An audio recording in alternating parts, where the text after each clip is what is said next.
আজকের ভিডিওতে আমি তৈরি করে দেখাবো 5 স্টার হোটেলের মিক্স ফ্রাইড রাইস। সুস্বাদু এই মিক্স ফ্রাইড রাইসটা আপনারা বাসায় বসে খুব সহজে ঝটপট তৈরি করে ফেলতে পারবেন। প্রথমে দেখে নিব কি কি উপকরণ লাগছে আমাদের মিক্স ফ্রাইড রাইস তৈরি করার জন্য। আমি এখানে গাজর এবং বরবটি আগে থেকে ব্রুন রাইস কেটে সিদ্ধ করে নিয়েছি।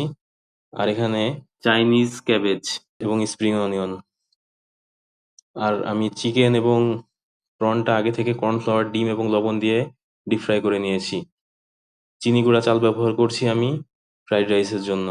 আর অল্প পরিমাণে ডিম প্রয়োজন আমাদের। প্রথমে আমি প্যানটা খুব প্রপারলি গরম করে নিব। প্যানটা প্রপারলি গরম হয়ে গেলে আমি তেল ছিটিয়ে দিব।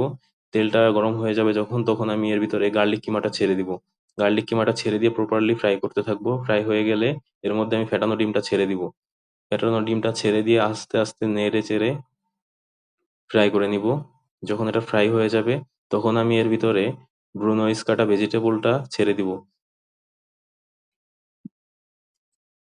এভাবে প্রপারলি ফ্রাই করে টচ করে নিয়ে এর ভিতরে আমি ছেড়ে দিচ্ছি রাইসটা। রাইসটা ছেড়ে দিয়ে আস্তে আস্তে এভাবে ফ্রাই করে নিব। আপনারা সবসময় ফ্রাইড রাইসটা হাই হিটে তৈরি করার চেষ্টা করবেন, তাহলে প্রপার টেস্টটা আসবে। রাইসটা যখন গরম হয়ে যাবে এর ভিতরে আমি ছেড়ে দিয়েছি একটু বাটার। 1 স্পুনের মতো বাটার ইউজ করেছি। এটা খুব ভালো একটা ফ্লেভার দেয়। এবার আসুন সিজনিং প্রসেসে চলে যাওয়া যাক। আমি এখানে লবণ দিয়েছি, চিকেন পাউডার দিচ্ছি, একটু সুগার দিচ্ছি ব্যালেন্সিং এর জন্য, একটু হোয়াইট পেপার দিব, অল্প পরিমাণে ফিশ সস, রগন দিয়ে দিব।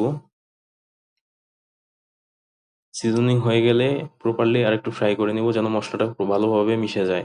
এবার আমি আগে থেকে ফ্রাই করা চিকেন এবং প্রনটা ছেড়ে দিচ্ছি। চিকেন এবং প্রনটা ছেড়ে দেওয়ার পরে আরেকটু ফ্রাই করে নিব। আর একদম শেষে দিয়ে দিব চাইনিজ ক্যাবেজ এবং স্প্রিং অনিয়ন। এ দুটো ভেজিটেবল আগে থেকে না দেওয়ার কারণ হচ্ছে এটা আগেভাগে দিয়ে দিলে এর কালারটা সম্পূর্ণই নষ্ট হয়ে যায়। আমাদের ফ্রাইড রাইসটা সার্ভিং এর জন্য তৈরি।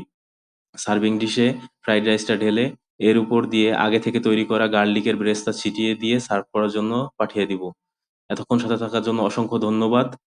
সবাইকে অনুরোধ করব ভিডিওটা লাইক, শেয়ার এবং কমেন্ট করবেন।